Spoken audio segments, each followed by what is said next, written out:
विवाह के लिए परमेश्वर के उद्देश्य को हम जानते हैं। हम ऐसे कुछ लोग तो वो बाइबल के आदी नहीं होते हैं और वो बाइबल का अर्थ नहीं लेते हैं। ये एक ऐसी बात है जो हमें सीखनी चाहिए कि बाइबल को कैसे देखें और बाइबल क्या कहती है उसे कैसे समझे।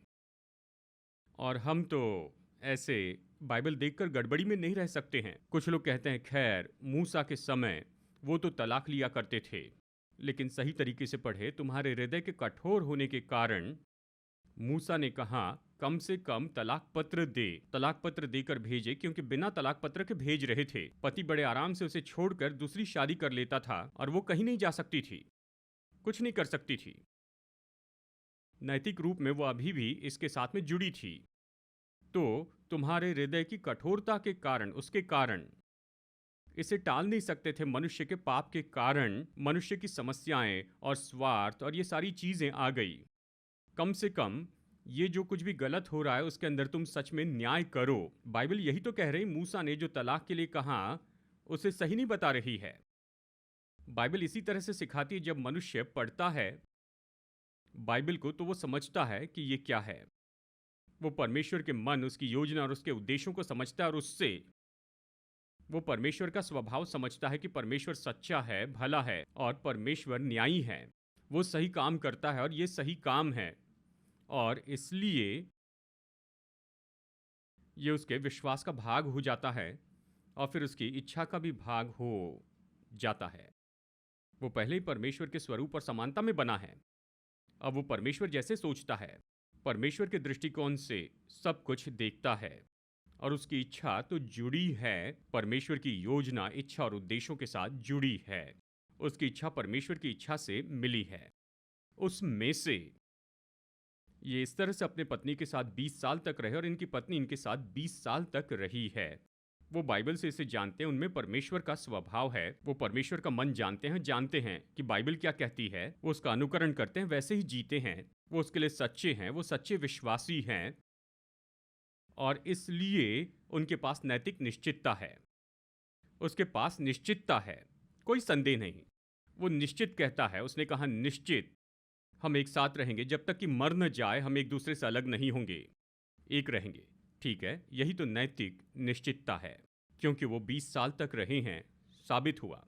बहुत सी परिस्थितियों में से होकर के खुद को साबित किया, विश्वास करते हैं। हाँ, हमने परमेश्वर के अनुग्रह का अनुभव किया है, परमेश्वर भले हैं और हम अंत तक बने रहेंगे। मैंने कई देशों में ये देखा है, लोग 50 साल तक साथ रहते हैं फिर तलाक देते हैं। कुछ तो भी होता है बिल्कुल अंत में ही सब कुछ गलत होता है, उन्हें गुस्सा आता है, कहते ठीक है मैं तलाक दूंगा और मैं अपना मार्ग ले लूंगा। दोनों स्त्री और पुरुष वो कई बार ऐसा करते हैं और मैंने इसे कई बार होते हुए देखा है।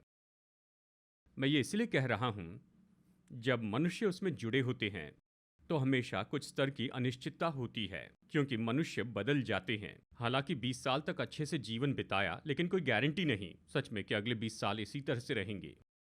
लेकिन ऐसी बात है जिसे नैतिक निश्चितता कहते हैं।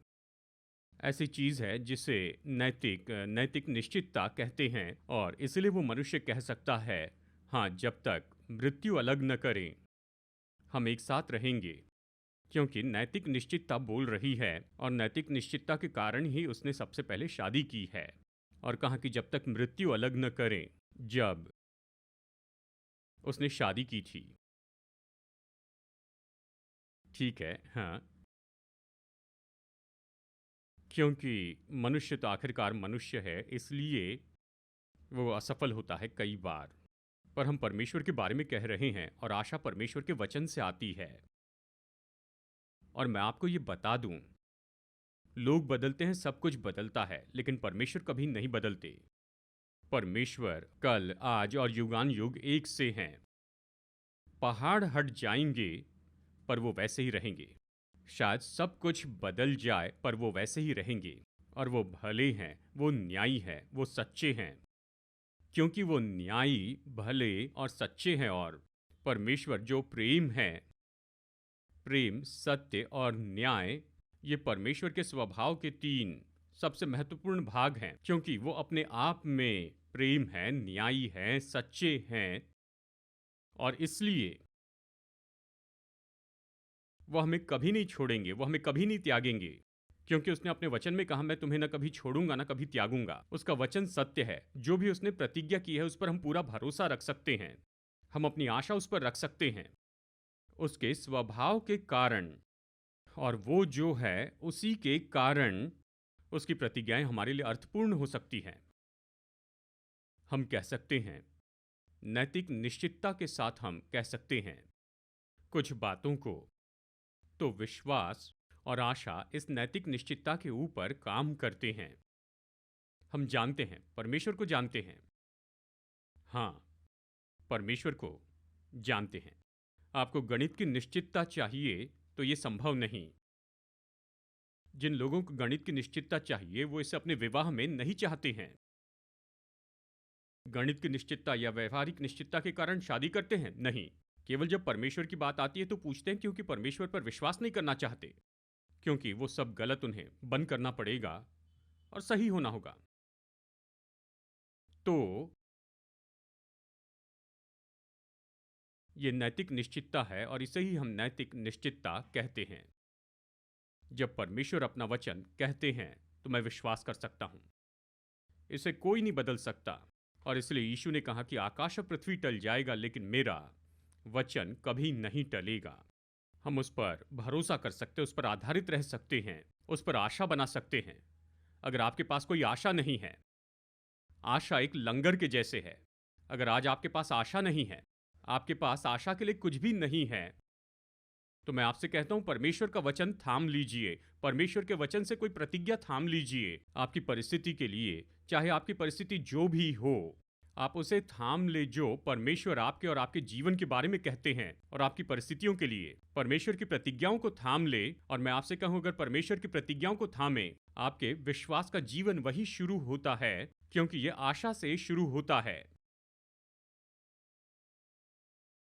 अगर कुछ पैसा नहीं है तो कोई बात नहीं, लेकिन कोई आशा नहीं है तो ये समस्या है, क्योंकि आपके पास शुरुआत की जगह नहीं है। कुछ लोग सोचते हैं पैसा स्टार्टिंग पॉइंट है। वो कहते हैं, भाई अगर मेरे पास 50 लाख होते मैं उसे काम पर लगाता। नहीं, आपको आशा से शुरू करना है। आशा स्टार्टिंग पॉइंट है। अगर आशाहीन है तो आप सही जगह पर आए हैं, क्योंकि हम परमेश्वर के वचन से इसे देखेंगे। हम आपको दिखाएंगे कि कैसे आशा पाए। आशाहीनता के बीच में कैसे आशा, ये उस रस्सी के जैसे है जो मनुष्य रेत में धंसते हुए उसके पास फेंकी गई। इसे अच्छे से पकड़ लीजिए, क्योंकि वो आखिरी मौका है, नहीं तो फिर दब जाएंगे। इसे पकड़ लीजिए, आशा रखिए। आप परमेश्वर के वचन पर आशा रख सकते हैं। ये मनुष्य का वचन नहीं है, ये निश्चित है, ये निश्चितता देता है, निश्चितता देता है। चलिए नकारात्मक उदाहरण बताऊं। चलिए इसे फेर लेते हैं। कहिए कि अगर मैं आज आपसे ये कहूं कि सारे सारे नास्तिक, सब नास्तिक इस साल के अंत के पहले विश्वासी बन जाएंगे। शायद तलाक के कोर्ट बंद हो जाएंगे, क्योंकि कोई भी तलाक नहीं लेगा और सब लोग खुश वैवाहिक जीवन जिएंगे।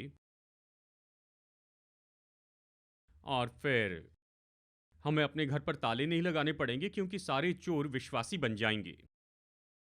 देखिए आप हंस रहे हैं। आप कह रहे जरा सुनिए, क्या ये सच में होगा? देखिए ये निश्चितता ये इसे अलग तरह से रखा गया है। इस निश्चितता को देखिए। आप निश्चित है कि ये नहीं होगा। क्यों? क्योंकि इन सब का अपना स्वभाव है।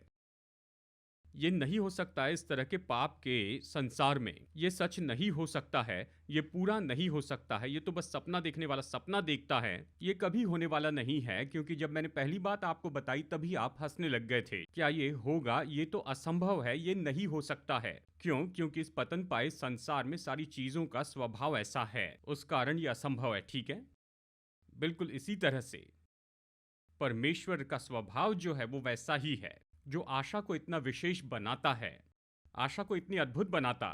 आशा ये ऐसी चीज है जिसे मैं थामे रह सकता हूं। आशा जो कि मुझे बिल्कुल नया भविष्य देगी।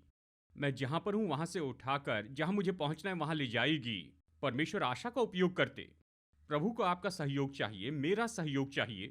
उसने आपको कान दिए हैं, उसने आपको दिमाग दिया है, आपको सोचने की योग्यता दी है, उसने आपको योग्यता दी कि सही और गलत को जाने, उसने आपको चुनाव करने की योग्यता दी है, उसने आपको आपकी इच्छा शक्ति की योग्यता दी है। ये बहुत ही विशेष योग्यता है। परमेश्वर ने मनुष्यों का आदर किया है अपने स्वरूप और समानता के द्वारा, ताकि आज हम यहाँ पर बैठकर परमेश्वर का वचन पढ़े और सारी बातों को जाने और विचार करें, और जिसका चुनाव करना चाहिए उसका चुनाव करें, और क्या सही है क्या गलत है इसे भीतर में अच्छे से जान ले। बस सही और गलत को जान ले। कितनी महान बात परमेश्वर ने हमें दी हुई है। फिर भी कुछ लोग कहते हैं, खैर भाई, मेरे साथ ये सब बुरा क्यों हो रहा है, मेरे साथ कुछ अच्छा नहीं हो रहा है, आप ही बताइए। परमेश्वर ये कर रहा होगा ना। मैं पूछता हूं, आपने क्या किया? आप कुछ भी नहीं कर रहे हैं, आप सोच भी नहीं रहे। दफ्तर से वापस आकर टीवी के सामने बैठते हैं और सोने तक वहां पर टीवी देखते रहते हैं। टीवी देखते हुए खाना खाते हैं और सो जाते हैं। आपके पास सोचने के लिए भी समय नहीं है, और आप खुद के लिए कुछ भी नहीं चुनते, आप कुछ भी निर्णय नहीं लेते।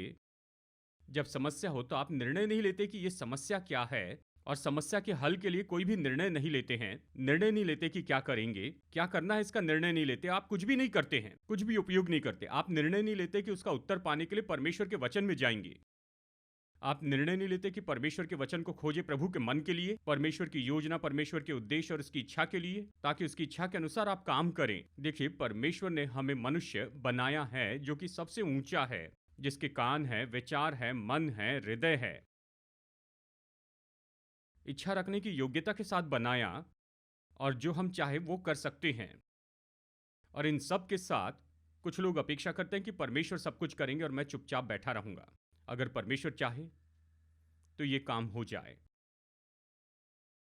खैर, मैं आपसे कहता हूं, अगर जीवन के लिए इस तरह रवैया रखें तो आप पाएंगे, मैं गारंटी दे सकता हूं, आप अगले 1000 साल तक राह देखिए, आप उसी जगह पर होंगे।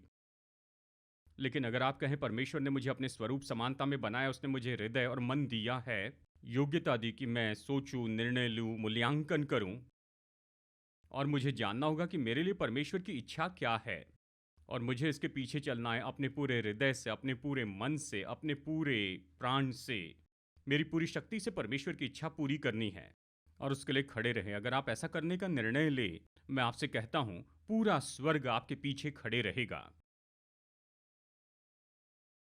और परमेश्वर से आपके लिए काम करने लगाएगा। परमेश्वर को हमारा सहयोग चाहिए, यह आशा से शुरू होता है। आशा का मतलब है आप केवल रस्सी फेंक सकते उस डूबने वाले व्यक्ति के पास, और अगर वो कहें कि भाई ये रस्सी मेरा क्या कर सकती है, मैं गले तक इसमें डूब चुका हूं, ये रस्सी मेरा क्या कर सकती है, ऐसे व्यक्ति को आप क्या उत्तर दे सकते हैं? उसे जवाब देने तक वो और भी नीचे चले जाता है। उसे पकड़ लीजिए। ये समय है कि परमेश्वर के वचन को थाम ले, परमेश्वर के वचन को थाम ले, परमेश्वर की प्रतिज्ञाओं को थाम लीजिए। आपके भविष्य के लिए परमेश्वर ने जो दर्शन रखा है उसे थाम लीजिए। इस विचार को थाम लीजिए कि परमेश्वर आपका जीवन कैसे चाहते हैं, आपके जीवन के लिए परमेश्वर की इच्छा क्या है। क्या परमेश्वर चाहते हैं कि आप ऐसे हो?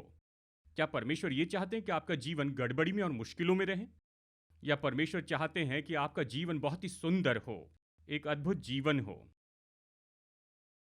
जरा सोचिए, परमेश्वर क्या करेंगे यदि आप उसे भीतर आने दे, काम करने दे, मदद करने दे, तो वो जीवन कितना सुंदर हो जाएगा।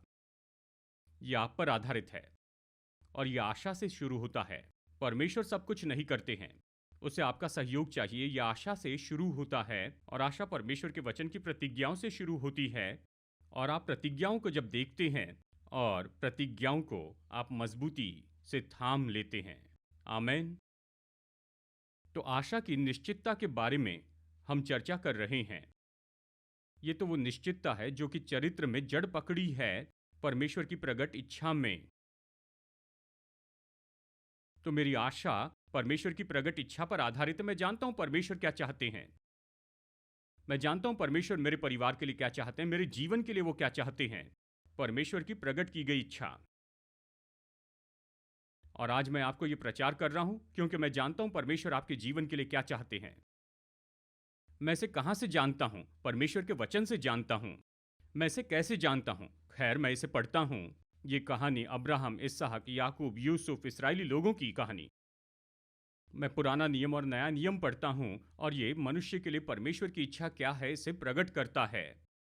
आपकी खुशी परमेश्वर की इच्छा है, आपकी भलाई परमेश्वर की इच्छा है, आपकी सेहत ये तो परमेश्वर की इच्छा है, आपकी सफलता परमेश्वर की इच्छा है, आपकी शांति परमेश्वर की इच्छा है।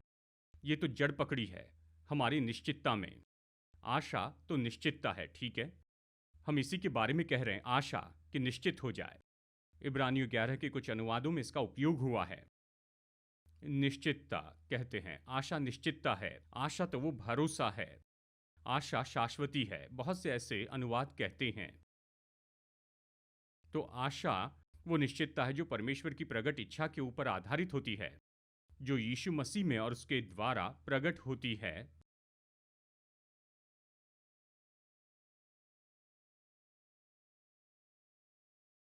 और वचन में उसकी गवाही दी गई है कई सदियों से, यानी शुरू से लेकर अभी समय तक वचन में गवाही दी है, वचन में इसे लिखा गया है। ये सब कुछ लिखा हुआ है ताकि हम वचन की गवाही को पढ़ सके और देखें, हाँ ये परमेश्वर है। यह असफल न होने वाले, सर्वशक्तिमान, भले, सच्चे, विश्वास योग्य, असफल न होने वाले, कभी न छोड़ने वाले, न त्यागने वाले परमेश्वर पर मैं विश्वास करता हूँ। आमेन। यही नैतिक निश्चितता है।